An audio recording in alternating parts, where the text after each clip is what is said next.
आइए दोस्तों, स्वागत है आपका ज्ञानार्जन कुंज क्लासेस में। आज हम नया चैप्टर पढ़ेंगे भारतीय राष्ट्रीय आंदोलन के बारे में। दोस्तों, हम सबसे पहले पढ़ेंगे कांग्रेस के पूर्व जो राजनीतिक संस्थाएं स्थापित हुई थी उनके बारे में। दोस्तों, हम इनमें सबसे पहले देखते हैं बंग भाषा प्रकाशन सभा, जो कि 1836 में स्थापित हुई थी। दोस्तों, राजा राम मोहन राय और उनके सहयोगियों के द्वारा इस संगठन मतलब क्या कहना चाहिए, इस सभा का वो किया गया, स्थापना किया गया था। और राजा राम मोहन राय को हम भारतीय पुनर्जागरण का जनक भी कहते हैं। दोस्तों, इसके बाद हम दूसरे नंबर पे देखते हैं जमींदारी एसोसिएशन को। जमींदारी एसोसिएशन जो है वो जमींदारों के हितों की रक्षा के लिए 1838 में गठित की गई थी। इसे द लैंड होल्डर्स सोसाइटी भी कहा जाता है। यह भारत में संगठित राजनीतिक प्रयासों की सबसे पहली शुरुआत थी। दोस्तों, इसके बाद हम तीसरे नंबर पर देखते हैं बंगाल ब्रिटिश इंडिया सोसाइटी को, जो कि 1843 में स्थापित की गई थी।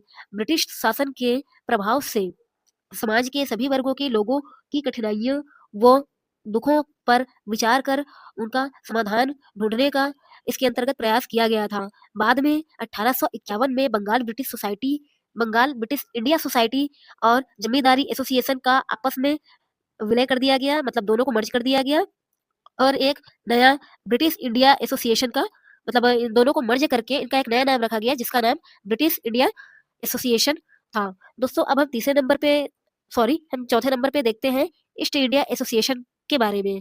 दोस्तों, लंदन में 1866 में दादा भाई नेहरूजी के द्वारा यह एसोसिएशन जो है वो स्थापित किया गया था। इसका उद्देश्य भारतीयों की समस्याओं और मांगों से ब्रिटिशों को अवगत कराना था तथा भारत के निवासियों के पक्ष में इंग्लैंड के लोगों का जन समर्थन प्राप्त करना या उनकी सहानुभूति प्राप्त करना था। दोस्तों, हम पांचवें नंबर पे देखते हैं इंडिया लीग के बारे में। इसकी स्थापना 1875 में कलकत्ता में शिशिर कुमार घोष के द्वारा की गई थी। दोस्तों, हम छठवें नंबर पे देखते हैं इंडियन एसोसिएशन को। The Indian association of Calcutta की स्थापना 1876 में सुरेंद्रनाथ बनर्जी और आनंद मोहन बोस के द्वारा की गई थी। यह संस्था भारतीय राष्ट्रीय कांग्रेस की स्थापना के पूर्ववर्ती संस्थाओं में सबसे महत्वपूर्ण संस्था थी। इस संस्था की शाखाएं बंगाल के बाहर व अंदर सभी जगह पर फैली हुई थी। दोस्तों, फिर हम उसके बाद देखते हैं पूना सार्वजनिक सभा को। पूना सार्वजनिक सभा की स्थापना 1870 में महादेव गोविंद रानडे के द्वारा की गई थी। इसका उद्देश्य सरकार और जनता के मध्य सेतु का कार्य करना था। इसके बाद दोस्तों, हम मद्रास महाजन सभा के बारे में पढ़ेंगे। सुब्रमण्यम अय्यर, पी आनंद चार्लू और वीर राघवचारी के द्वारा 1884 में यह संस्था जो है वो स्थापित की गई थी। दोस्तों, अब हमारा अंतिम है 9वें नंबर पे हम देखते हैं बॉम्बे प्रेसिडेंसी की एसोसिएशन के बारे में। फिरोज शाह मेहता, बदरुद्दीन तैयब और केटी तिलक के द्वारा 1885 में इसकी स्थापना की गई थी। दोस्तों, अब हम इसके बाद अगला पढ़ेंगे कांग्रेस की स्थापना को। दोस्तों, कांग्रेस की स्थापना ए.ओ. व्यूम के द्वारा 1885 में की गई थी। ये कांग्रेस का प्रथम अधिवेशन 28 दिसंबर 1885 को ग्वालियर टैंक में स्थित गोकुल दास तेजपाल स्थित संस्कृत कॉलेज में इसका प्रथम अधिवेशन हुआ था, जिसमें 72 सदस्यों ने कुल भाग लिया था।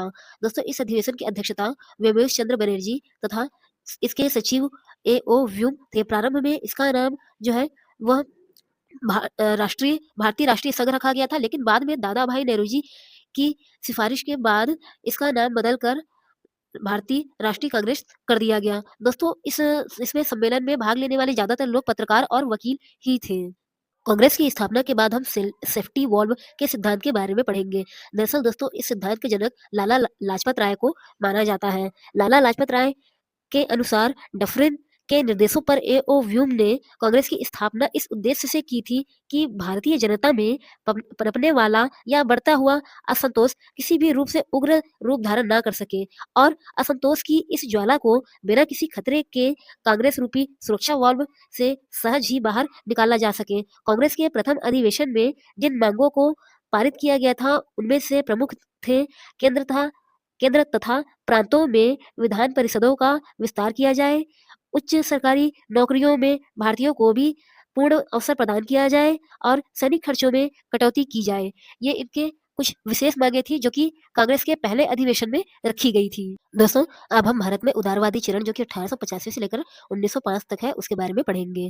भारतीय राष्ट्रीय कांग्रेस पर 1885 से लेकर 1905 तक का उदारवादियों का वर्चस्व रहा। इन्हें नरमपंथी इसलिए कहा जाता है क्योंकि इनका लक्ष्य ब्रिटिश सरकार के समक्ष अपनी निष्ठा व्यक्त करना तथा अपनी मांगों को उनके समक्ष भाषण देकर, प्रतिवेदन देकर या लेखों के माध्यम से पहुंचाना था। दोस्तों, हम देखते हैं कि जो नरमपंथी विचारधारा के नेता थे, उनमें सबसे पहले हम देखते हैं दादा भाई नौरोजी को, सुरेंद्रनाथ बनर्जी को, गोपाल कृष्ण गोखले को, फिरोज शाह मेहता और मदन मोहन मालवीय, दिशा वाचा आदि जो है, उनको हम नरमपंथी नेता के नाम से जानते हैं। और 1885 से लेकर के 1905 तक का जो कार्यकाल रहा, वह दरअसल इन्हीं नेताओं के मतलब क्या कहना चाहिए, इन्हीं नेताओं के द्वारा लीड किया गया था। दोस्तों, इसके बाद हम आगे देखते हैं, नेताओं ने अपनी बातों को मनवाने के उद्देश्य से ब्रिटेन में दादा भाई नेरोजी की अध्यक्षता में 1887 में भारतीय सुधार समिति की स्थापना की। दोस्तों, इसका उद्देश्य भारत के मामलों में ब्रिटिश जनता का ध्यान आकर्षित करना और इसी वर्ष भारतीय राष्ट्रीय क्या कहना चाहिए, भारत की जनता के साथ जो अन्याय हो रहा था, उन सब अन्यायों को ब्रिटिशों के समक्ष रखना था। और दोस्तों, इसी वर्ष हम देखते हैं भारतीय राष्ट्रीय सामाजिक सम्मेलन की भी स्थापना हुई, जो भारतीय राष्ट्रीय कांग्रेस का सामाजिक सुधार प्रकोष्ठ था। इसका उद्देश्य बाल विवाह, बहुविवाह का विरोध करना था। इसकी पहली बैठक मद्रास में की गई थी। भारतीय व्यय की समीक्षा करने के लिए भारतीयों ने 1895 में बेल्बी आयोग की स्थापना की थी। सॉरी, भारतीयों ने नहीं, ब्रिटिश सरकार के द्वारा भारत के व्यय और वित्तीय प्रशासन की जांच के लिए इस आयोग की स्थापना की गई थी, जिसमें दादा भाई नेहरूजी जैसे सदस्यों ने ड्रेन ऑफ वेल्थ के सिद्धांत को उजागर किया था। दोस्तों, इसके प्रथम चरण में राष्ट्रवादी नेता दादा भाई नेहरूजी के द्वारा प्रस्तुत धन के निष्कासन का सिद्धांत, गोविंद रानडे के द्वारा भारतीयों को आधुनिक औद्योगिक विकास के महत्व को समझाने तथा रमेश चंद्र दत्त के द्वारा लिखी गई भारत का आर्थिक विकास नामक पुस्तक के कारण इसे आर्थिक राष्ट्रवादी युग के नाम से भी जाना जाता है। भारतीय राष्ट्रीय आंदोलन में नव राष्ट्रीयवाद जो है, उसके बारे में दोस्तों अब हम देखेंगे कि क्या होता है कि इसी नव राष्ट्रीयवाद के समय में ही स्वदेशी आंदोलन, क्रांतिकारी आंदोलन की शुरुआत होती है। कांग्रेस के उग्रवादी तथा अतिवादी कहे जाने वाले नेताओं में बाल गंगाधर तिलक, अरविंद घोष, बिपिन चंद्रपाल, लाला लाजपत राय का नाम हम मुख्य रूप से देखते हैं। अतिवादी के महान स्तंभ बाल गंगाधर तिलक जी ने राष्ट्रवाद की भावना को पहचान दिलाने के लिए बंधुत्व की भावना को अपनाया और स्वराज, स्वदेशी और बहिष्कार का नारा सर्वप्रथम तिलक जी के द्वारा ही दिया गया था।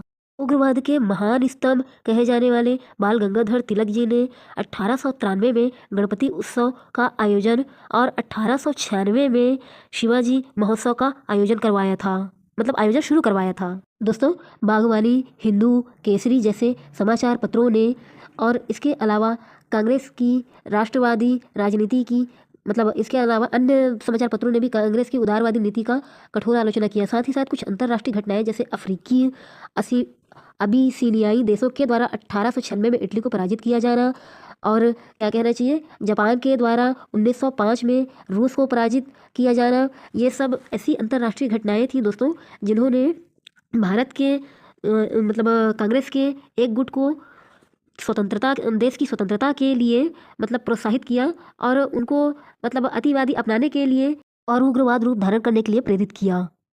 दोस्तों, अब हम देखेंगे बंगाल का विभाजन सन 1905 के बारे में। इसमें हम सबसे पहले देखते हैं दोस्तों, 19 जुलाई 1905 को बंगाल के विभाजन की घोषणा की गई भारत के वायसराय के द्वारा और 16 अक्टूबर को पूरे भारत में बंगाल का विभाजन जो है वो प्रभावी रूप से लागू हो गया, अर्थात बंगाल का पूरी तरह से विभाजन कर दिया गया। विभाजन की घोषणा के पश्चात 7 अगस्त को 7 अगस्त 1905 को कलकत्ता के टाउन हॉल में एक ऐतिहासिक बैठक हुई। दोस्तों, इस ऐतिहासिक बैठक के दौरान जहां स्वदेशी एवं बहिष्कार आंदोलन के लिए एक प्रस्ताव पारित किया गया। रविंद्रनाथ टैगोर के आह्वान पे पूरे बंगाल में जो है 16 अक्टूबर 1905 को रक्षाबंधन दिवस के रूप में मनाया गया। दोस्तों, हम इसके अलावा देखते हैं कि अंग्रेजी सरकार ने बंगाल का विभाजन करके एक नया प्रांत बनाया था, जिसमें बंगाल का ढाका, चटगांव, राजशाही, मालदा, त्रिपुरा के पहाड़ी क्षेत्र सम्मिलित थे। इन्हें पूर्वी बंगाल का नाम दिया गया था और उसके अलावा इसमें असम को भी रखा गया था। दोस्तों इसकी राजधानी ढाका थी। वहीं जो हमारा भारत में वर्तमान में बंगाल है उसका नाम पश्चिमी बंगाल रखा गया था। जब बंगाल का विभाजन हुआ था तब भारत मतलब बांग्लादेश और भारत जो थे वो संयुक्त राष्ट्र हुआ करते थे, इसलिए उस क्षेत्र को बंगाल के विभाजन के समय पूर्वी बंगाल कहा जाने लगा और जो हमारा आज का पश्चिम बंगाल है उसे मतलब पश्चिमी बंगाल के नाम से जाना जाने लगा। फिर जब देश का विभाजन हुआ 1947 में, तब क्या हुआ कि जो पूर्वी बंगाल वाला हिस्सा था वो मतलब पूर्वी पाकिस्तान के नाम से जाने लगा और जो आज का पाकिस्तान वाला जो हिस्सा है वह पश्चिमी पाकिस्तान के नाम से जाना जाता था। उसके बाद फिर 1971 में इंदिरा गांधी जी के नेतृत्व में फिर जब बांग्लादेश को पाकिस्तान से आज़ाद कराया गया तब उसका उस क्षेत्र का नाम फिर क्या कहना चाहिए बांग्लादेश पड़ा। दोस्तों इसके अलावा हम ये भी देखते हैं कि क्या हुआ था 16 अक्टूबर 1905 के दिन समूचे बंगाल में शोक दिवस के रूप में मनाया गया। लोगों ने उपवास रखा, वंदे मातरम के गीत गाए और संकल्प रूप से एक दूसरे को राखियां बांधी। इसी समय सुरेंद्रनाथ बनर्जी ने विभाजन पर कहा, विभाजन हमारे ऊपर एक वज्र की तरह गिरा है। वहीं दूसरी ओर हम देखें तो गोपाल कृष्ण गोखले जैसे महान नेताओं ने विभाजन पर कहा, यह एक निर्मम भूल है, मतलब अंग्रेजों के द्वारा की गई निर्मम भूल है। दरअसल अंग्रेजों ने बंगाल के विभाजन के पीछे एडमिनिस्ट्रेशन को ना कंट्रोल कर पाने का एक मतलब कारण दिया था। उन्होंने कहा कि बंगाल इतना बड़ा प्रांत है कि हम उसे कंट्रोल नहीं कर पा रहे हैं, इसलिए उसका विभाजन कर रहे हैं। लेकिन उसके पीछे ऐसा कोई वास्तविक रीज़न नहीं था। दोस्तों इसके पीछे जो सच्चाई थी वो ये थी कि अंग्रेज जो है वो हिंदू और मुस्लिम दोनों को अलग अलग बांटना चाहते थे, इसलिए उन्होंने मुस्लिम बहुल क्षेत्र को अलग कर दिया और हिंदू बहुल क्षेत्र को अलग कर दिया। उसी के आधार पर उन्होंने बंगाल का विभाजन किया था। बंगाल के विभाजन के बाद दोस्तों ढाका में एक नया लेफ्टिनेंट गवर्नर